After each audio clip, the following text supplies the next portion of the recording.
Les digo a mis amigos estadounidenses que el 11 de septiembre fue consecuencia de sus propias acciones. ¿Por qué digo eso? Tienen un pacto con Arabia Saudita. Es un pacto, ustedes controlan el precio del petróleo porque la economía de no soporta sus violentos vaivenes. Arabia Saudí, con el 19% de las reservas mundiales, es el único con las reservas y la voluntad de regularlas. Ronnie Chien reflexionó sobre el nuevo equilibrio entre Oriente y Occidente en un foro universitario. Explicó el motivo a estudiantes y líderes. Los próximos 10 años serán decisivos para el futuro de China en Hong Kong. Creo que el mundo ha cambiado sustancialmente en los últimos 20 años. En el último año no creo haber visto tantos cambios y ya estoy en mis 60 en los últimos 1 o 2 años. El mundo ha cambiado sustancialmente. En particular, quisiera mencionar dos fenómenos que merecen nuestra consideración. La primera es que ahora hay muchos actores no estatales. En el pasado siempre hubo actores no estatales, pero no podían hacer mucho. Así que realmente eran los estados-nación quienes llevaban las riendas. Y cuando ese es el caso, es un poco más fácil porque los países, en su mayoría, siguen ciertas convenciones. Y por eso hay reglas en el ámbito internacional. Solo cuando un país en particular, que es poderoso, rompe reglas críticas, es cuando el mundo está en problemas. Así que mientras eso no ocurra, el mundo está bien. Habrá tensiones, habrá problemas, pero no nos meteremos en problemas serios. Pero los actores no estatales no siguen reglas, inventan las suyas. ¿Qué haces con ellos? No hay nada que hacer. Para muchos de estos actores no estatales, las fronteras nacionales no existen. El segundo fenómeno que mencionaré es la tecnología. Todos sabemos lo que hace la tecnología. La tecnología es la máxima dispersión del poder. Y la combinación de actores no estatales, junto con la dispersión del poder que permite la tecnología, ha hecho del mundo un lugar muy, muy diferente. ¿Quién atacó a Estados Unidos el 11 de septiembre? No fue un país. Fue un grupo de personas. ¿Dónde están? Están en varios lugares del mundo. No tienen una base en un solo lugar. No tienen una capital. ¿Cómo enfrentarlos? Es un desafío que el mundo debe afrontar hoy. Miren a ISIS hoy en día. Están en muchísimos lugares. Incluso en Asia Oriental. Incluso hablan de hacer cosas en China, en India y en otros lugares del sudeste asiático. Así que estos actores no estatales, empoderados por la tecnología, que es la máxima dispersión del poder. En muchos sentidos, ha convertido al mundo en un mundo nuevo y audaz que nadie ha podido descifrar ni comprender. ¿Qué haces con él? ¿Cómo se deja salir a un genio de la botella? ¿Cómo se le vuelve a meter? No creo que puedas volver a colocarlo, así que tienes que lidiar con ellos. ¿Puedes erradicarlos? Yo dudo. Si erradicas una organización, surgirá otra. Quizás, y lo más probable, peor que la primera. Me dijeron que Estados Unidos ahora está preocupado porque, ISIS no es nada, hay otro grupo. Ni siquiera sé cómo se llama. Lo olvidé y leí sobre ello. No me queda grabado. Eso es realmente malo. Pensé, esto es realmente malo. Y este es realmente malo. Así que es un mundo con el que no sabemos lidiar.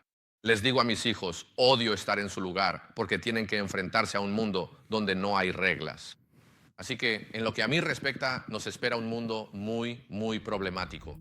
Mientras Ronnie habla de este cambio, la realidad sobre el terreno. El poder se alejaba de los gobiernos tradicionales.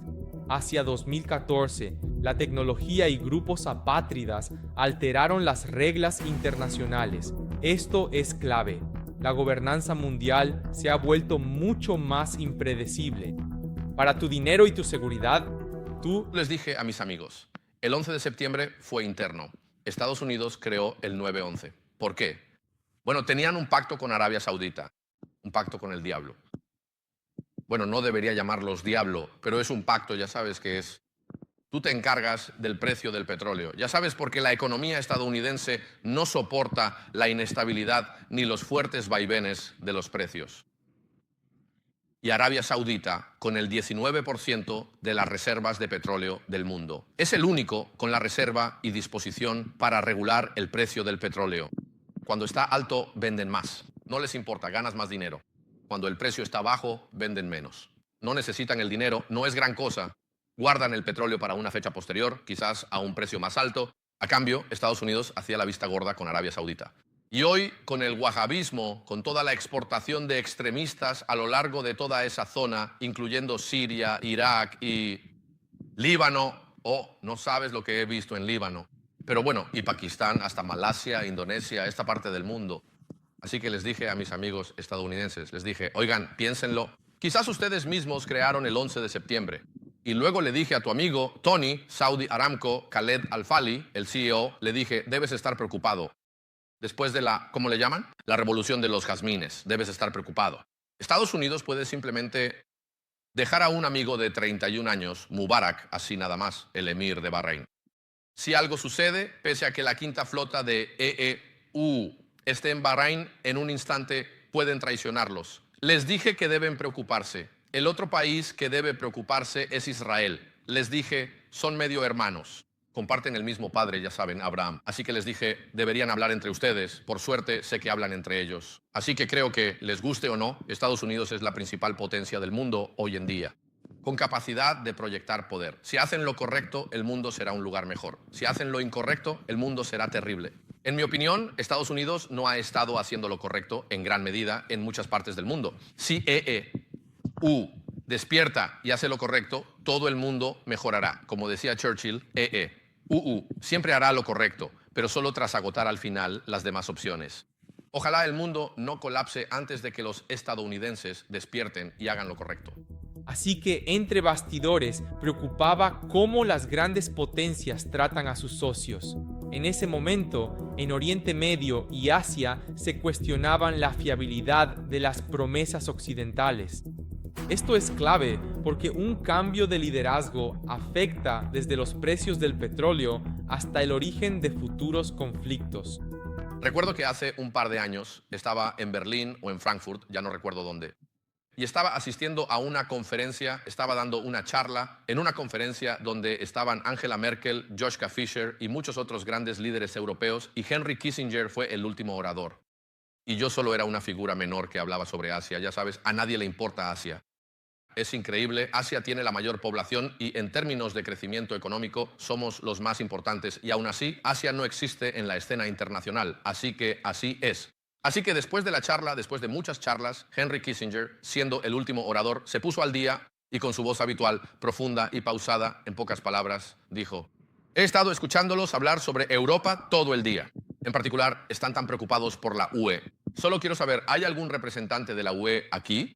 ¿Sí? Me disculpo de antemano, pero solo les estoy contando una historia. Y él dijo: solo quiero que sepan que en el resto del mundo no nos importa lo que haya pasado en Europa. En pocas palabras, no cuentan. Un par de años después estaba en la oficina de Henry. Se lo recordé y nos reímos mucho, lo que significa que Europa no contaba cuando hablábamos en la conferencia y seguía sin contar un par de años después cuando hablaba con Henry en su oficina. Pero Europa sigue siendo un lugar rico, con más de 500 millones de habitantes. Seguirían adelante, creciendo a un ritmo de quizás el 1 o 2%.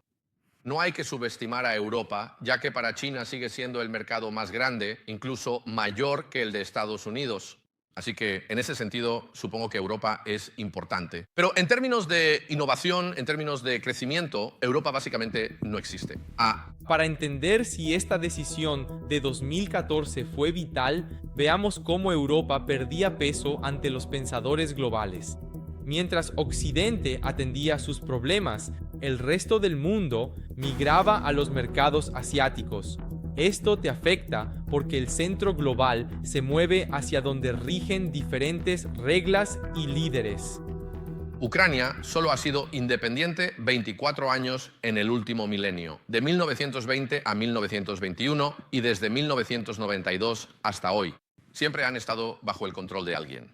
Y ahora quieres que formen parte de la UE, incluso de la OTAN. Te dije, estás loco. ¿Recuerdas lo que pasó en 1962? En 1962, Khrushchev intentó poner misiles nucleares en Cuba, justo a las puertas de Estados Unidos. ¿Qué hizo Jack Kennedy?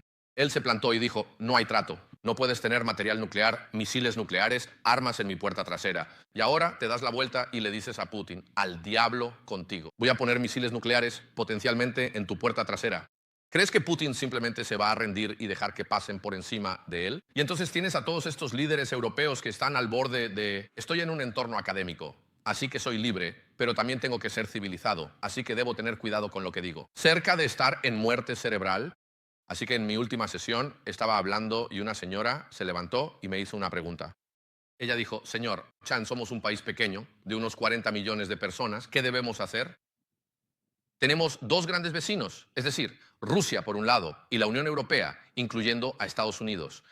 Supongo que ese es el protector. Por el otro lado, ¿qué deberíamos hacer? Yo estaba sentado en el escenario así. Así que me levanté y dije, damas y caballeros, mido 1,60 m. Desde que era niño he tenido que navegar entre los grandes y sobrevivir. Hasta ahora, todo bien, sigo estando bien. Y dije, antes de tomar partido, será mejor que lo pienses 2 veces. Asegúrate de que el grandulón hacia el que te inclinas es realmente digno de confianza. Ahí me detuve. Lo que realmente quería decir era que, si no me crees, habla con Mubarak. ¿Es digno de confianza? Piénsalo 2 veces. Así que, en lo que a mí respecta, Ucrania no debería pertenecer a ningún bando. Juega con ambos bandos y tendrás mucho espacio para existir y sobrevivir entre esos grandes. Entonces, los líderes planeaban un mundo donde las naciones pequeñas oscilarían entre ambos lados para sobrevivir. La tensión entre potencias hacía que lugares como Ucrania sufrieran el tira y afloja de alianzas.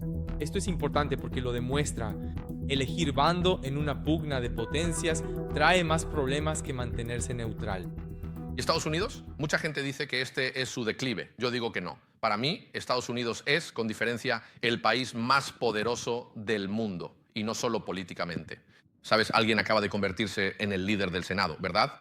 El senador Mitch McConnell, hace casi 15 años, él y su esposa Elaine Chao, muchos de ustedes la conocen. Tony, ¿tú la conoces? Y me invitaron, fueron muy amables, me invitaron a las carreras de caballos en Louisville, Kentucky, su estado natal, y después fueron tan amables conmigo y me llevaron a recorrer la ciudad. Pasé la tarde intentando convencer a Mitch McConnell, líder del Senado de Estados Unidos, para que pagase las cuotas a las Naciones Unidas. No pude convencerlo, pero nadie se atrevió a hacerle nada a Estados Unidos. No pagan las cuotas, siguen siendo miembros de las Naciones Unidas, y eso es poderoso, eso es realmente poderoso. Así que, políticamente, en tecnología, en defensa, en muchas áreas, Estados Unidos sigue siendo insuperable hasta donde yo puedo ver, en cualquier parte del mundo. También creo que el sistema de Estados Unidos es tal que es el más resiliente. Mucha gente ve la política de Estados Unidos hoy y dice que el país está en crisis por el estancamiento político y que los dos partidos simplemente no logran acordar nada. Yo digo, sí, es cierto, lo sé. Pero en Estados Unidos, la política y la economía pueden estar básicamente segregadas. Después de todo, la fundación de ese país se basó en que el gobierno no me toque. Como ciudadano privado o empresa privada, simplemente no me toques. Déjame en paz. ¿Verdad, David? Esa es una de las filosofías fundacionales del país. Y así puedes pelear cuanto quieras en Washington, D.C., pero los negocios seguirán adelante. Y además, creo que Estados Unidos bien podría ser, nuevamente, como en los años 50 y 60, el centro manufacturero del mundo. Déjenme darles mi razón. Hace un par de años me invitaron a México para dar una charla. Bueno, me invitan todos los años, pero termino yendo cada 3 o 4 años. Les dije, solo me invitaron a hablar aquí porque tienen miedo de China.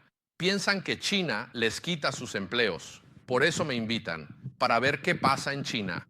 Les dije que se preocupan por la persona equivocada. No es por China, sino por Estados Unidos, porque será el centro manufacturero del mundo.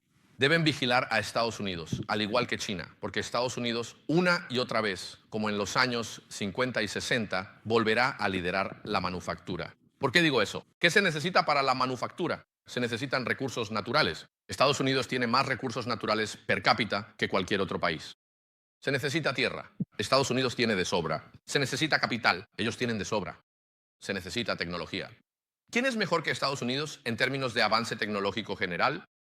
La única cosa... necesitas energía. Bueno, en el pasado la energía era cara. Pero ahora Estados Unidos se está convirtiendo más o menos, no en un ejemplo, sino más bien en un exportador de gas natural.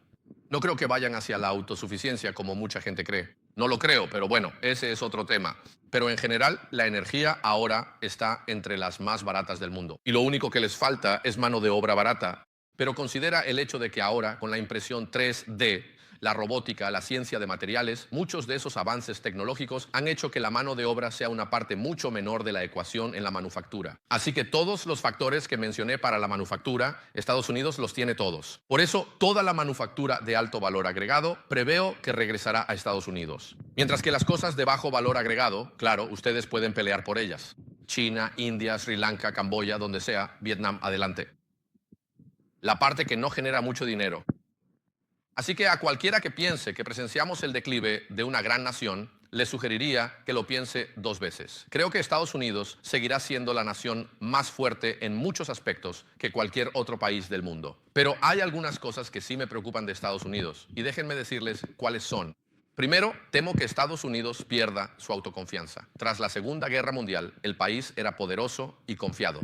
Así ayudaron a Alemania y a Japón por motivos políticos ante la Unión Soviética. Aún así, EEUU ayudó a todos por su autoconfianza. Hoy, para mí, EEUU es tan fuerte como siempre. Pero algunos estadounidenses están perdiendo su autoconfianza. ¿Y qué pasa cuando pierdes la confianza? Te vuelves protector de tu propio territorio. Empiezas a buscar un enemigo. Si tienes confianza en ti mismo, no necesitas buscar un enemigo. Yo soy el hermano mayor. ¿Estoy bien?